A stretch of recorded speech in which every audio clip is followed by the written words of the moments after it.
নিশ্চয়ই বাদশাহ সোলাইমানের ঘটনা আমরা জানি। বাদশাহ সোলাইমান, ওনাকে একবার এসে বলতেছে যে তুমি কি দুনিয়া চাও না আখেরাত চাও? তো উনি খুব বুদ্ধিমান, আল্লাহর নবী। তা উনি বলতেছে বুদ্ধি করে চিন্তা করে যে না, আমি আখেরাত চাই। তা বললো তুমি আখেরাত চাও, দুনিয়া তোমার খুশি হয়ে দিয়ে দিলাম। তার মানে কেউ যদি আখেরাতে চিন্তা করে, অনেকে চিন্তা করে আখেরাতে চিন্তা করলে দুনিয়া ধ্বংস হয়ে যাবে, কমপ্লিটলি মিস্টেক। এবং এটার কারণটা কি সেটা বলি। অস্ট্রেলিয়ার একজন ডক্টর, নামটা এখন মাথায় নাই, আমরা কয়েকদিন আগে আমি ওনার আর্টিকেলটা পড়লাম, অ্যাবসলুটলি 2 সপ্তাহ আগে, মুসলমান ডক্টর। উনি গাজায় গেছে, প্যালেস্টাইনের হচ্ছে যে ইয়া করছে, ওটাকে কি বলে, অপারেশন করছে। তা ইসরায়েল যে ভয়ঙ্কর ধ্বংসলীলা চালাইছে, অজ্ঞান করার যে জিনিসপত্র সেটাও নাই, অজ্ঞান করার জিনিসপত্র নাই। উনি জানে যে অজ্ঞান করার মাঝখানে হচ্ছে জিনিস শেষ হয়ে যাবে। অপারেশনের মাঝখানে ঘুম থেকে উঠছে, উঠে কোরআন তেলাওয়াত শুরু করছে। তারপরে অপারেশন উনি বন্ধ রাখছে। তা যিনি রুগী বলতেছেন আপনি অপারেশন করেন, বলছে ইশারা করছে, কোরআন তেলাওয়াত করছে, ইশারা করছে, বলছে তুমি কষ্ট পাচ্ছ না? উনি কোরআন তেলাওয়াত করছেন। তখন ওই অপারেশনের পাশে যে আরেকজন আছে বলছে না, উনি কষ্ট পাচ্ছেন না।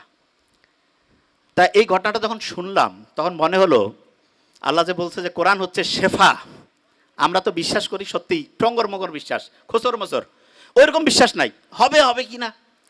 এবং সত্যিকার অর্থে অ্যানেস্থেটিক মানে অজ্ঞান করার যে জিনিসপত্র একটা নাই, কিন্তু আল্লাহর রহমতে সে কোরআন তেলাওয়াত করছে, কষ্ট পাচ্ছে না। ওই ঘটনাটা জানি তো, আলী রাদিয়াল্লাহু তাআলা আনহুর যে পায়ের মধ্যে তিল লাগছিল, নামাজের সময় বের করতে বলছে।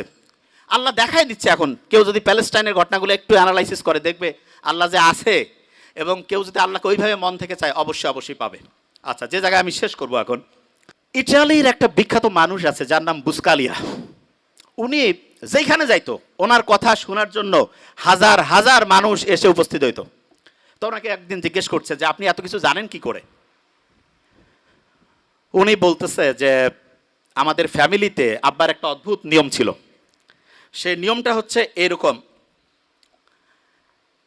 প্রত্যেক দিন রাতের খাবারটা আমার বাবা আমাদের সব ভাই বোনকে একসাথে নিয়ে খাইতো, এবং প্রত্যেক সন্তানকে তিনি আলাদা করে জিজ্ঞেস করতেন what did you learn for the day, আজকের জন্য তুমি কি শিখছো? প্রত্যেককেই বলতে হইতো। একজন যদি ঠিকভাবে বলতে না পারে যে আমি আজকে কিছু শিখি নাই, খাবার টেবিলে খাবার রেডি, এক এক করে সবাই উত্তর দিচ্ছে, একজন বলছে আমি ঠিক আজকে কি যে শিখছি বুঝতেছি না, বাবা বলতো খাবার একটু দেরি হবে, বই নিয়ে আসো, পড়ো, সবাই মিলে শিখি, তারপরে খাবো। তা বুসকালিয়া বলতেছে যে আমরা যখন ছোট ছিলাম আব্বার এই অদ্ভুত আচরণে খুব বিরক্ত হইতাম, যে কি টর্চার শুরু করছে আমাদের। তা প্রত্যেক দিন বিকালবেলা প্রত্যেক ভাই বোন একজন আরেকজনকে বলছে তুই কি শিখছিস আজকে বল।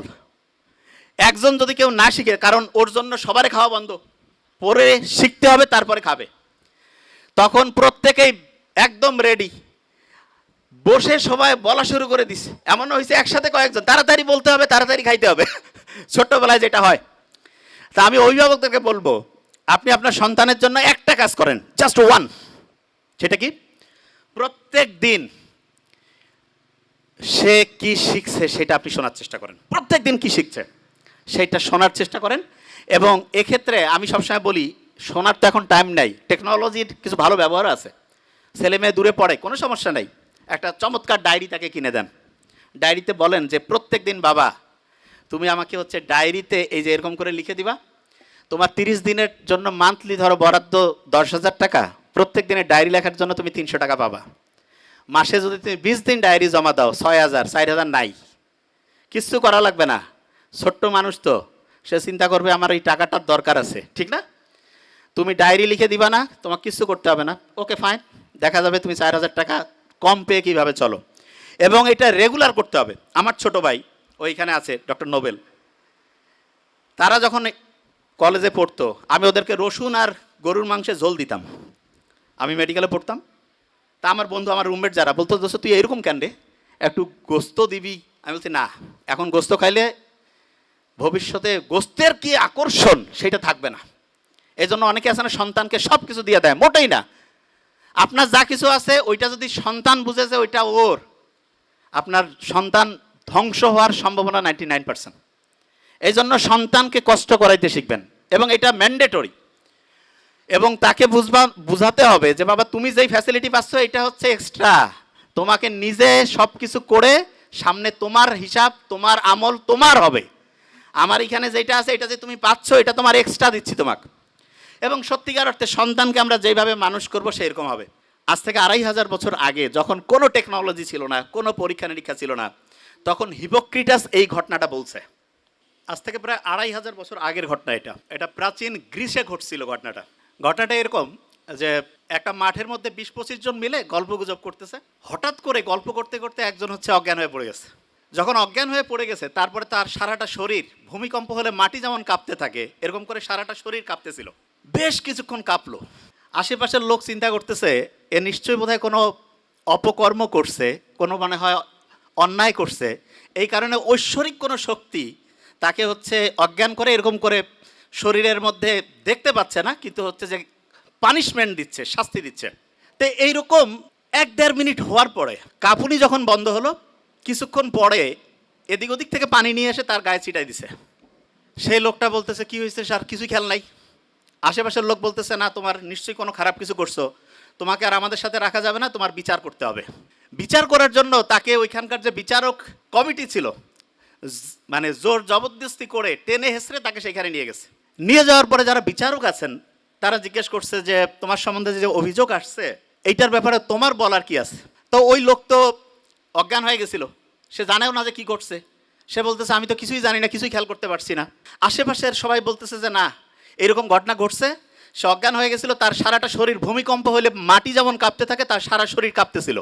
তখন বিচারকরা এদিক ওদিক তাকাইলো, সবাই একই সাক্ষী দিচ্ছে এবং বিচারকরা বুদ্ধিশুদ্ধি করে বলল যে তুমি নিশ্চয়ই এমন কিছু করছো, এই সমাজে তোমার আর রাখা যাবে না, তোমাকে 1 সপ্তাহের মতো সময় এখানে আমরা আলাদা করে, ওই যে করোনায় আক্রান্ত হইলে যেমন একদম আলাদা করে রাখতো না, শুধু আলাদা করে হচ্ছে যে চেহারা দেখার বুদ্ধি নাই, খাবার দাবার দিত, এরকম করে 1 সপ্তাহ রাখবো, তারপরে তোমাকে এইখান থেকে দ্বীপ থেকে বের করে অন্য জায়গায় নির্বাসনে পাঠিয়ে দেওয়া হবে। তা প্রাচীন গ্রিস দেশে 2500 বছর আগে যখন যে কেউ এরকম ঘটনার মধ্যে পড়তো তখন তাকে হচ্ছে এরকম করে জোর জবরদস্তি করে ওই বিচারকদের সামনে নিয়ে আসতো। বিচারকরা যখন শুনতো যে 8-10 জন বলতেছে যে হ্যাঁ এই লোকের এইরকম ঘটনাই ঘটছে, তখন তাকে 1 সপ্তাহ এক জায়গায় আটকে রাখার পরে তারপরে নির্বাসনে অন্য জায়গায় পাঠিয়ে দিত। তাই এরকম করে প্রায় 15-20 বছর চলছে এই ঘটনা প্রাচীন গ্রিসে। হঠাৎ করে একটা অদ্ভুত ঘটনা ঘটছে। ঘটনাটা হচ্ছে একদিন বিচার চলছে, একজন এরকম অজ্ঞান হয়ে গেছিল, তার শাস্তি তার পানিশমেন্ট কি হবে এটা নিয়ে যখন বিচারকরা হচ্ছে আলোচনা করছে, হঠাৎ করে একজন বিচারক অজ্ঞান হয়ে গেছে এবং সেই বিচারকের সারাটা শরীর ভূমিকম্প হইলে যেমন কাঁপে সেই রকম তার শরীরটা কাঁপতেছিল। মানুষজন চিন্তা করতেছে যার প্রধান বিচারক মানে বিচারকদের যে প্যানেল আছে তার মধ্যে প্রধান বিচারক যিনি উনি অজ্ঞান হয়ে গেছে এবং তার সারাটা শরীর কাঁপতেছে। এখন অন্যান্য বিচারকরা চিন্তা করতেছে এনার বিচার কে করবে, এনাকে কি পানিশমেন্ট দেওয়া যাবে কিনা। এবং অন্য বিচারকরা বলতেছে না আমরা যতদিন থেকে আসি ইনি তো হচ্ছে আমাদের চিফ জাস্টিস, এনার তো কোনো রকমের অন্যায় দেখি নাই, কোনো খারাপ কাজ দেখি নাই, সারা জীবন খালি মানুষের উপকার করছে, এই লোক হঠাৎ করে অজ্ঞান হইল কারণটা কি। তখন ওনারা একটা সিদ্ধান্ত নিল যে আচ্ছা এইটার আসলে কি অন্য কোনো কারণ আছে নাকি, সেটা জানার কোনো বুদ্ধি আছে কিনা। তখন হঠাৎ করে একটা লোক হাত তুলছে, হাত তুলে বলতেছে যে গোটাল শরীর নিয়ে গবেষণা করে এরকম একজনের খোঁজ ওনার কাছে আছে। বলছে ঠিক আছে তাহলে ওইখানে আমরা যাই, ওইখানে গিয়ে জানার চেষ্টা করি যে উনি এইটার অন্য কোনো কারণ আছে কিনা সেটা বলতে পারেন কিনা। একটা তদন্ত কমিটি ওই সবচাইতে জ্ঞানী লোক যিনি সারা শরীর নিয়ে গবেষণা করে ওনার কাছে চলে গেছেন, যে গোটাল ঘটনাটা সংক্ষেপে বলে দিয়েছেন। ওই জ্ঞানী লোক যার কাছে গেছে উনি হচ্ছেন আমরা যে মেডিকেল সায়েন্স পড়ি এইটার ফাউন্ডিং ফাদার, আসলে ফাউন্ডিং ফাদার বললে একটু ভুল হবে, ওনার নাম হচ্ছে হিপোক্রেটাস। যারা ডক্টর তারা জানে যখন মেডিকেলের চান্স পায় তখন যার নামে ওত দেয় তার নাম হচ্ছে হিপোক্রেটাস।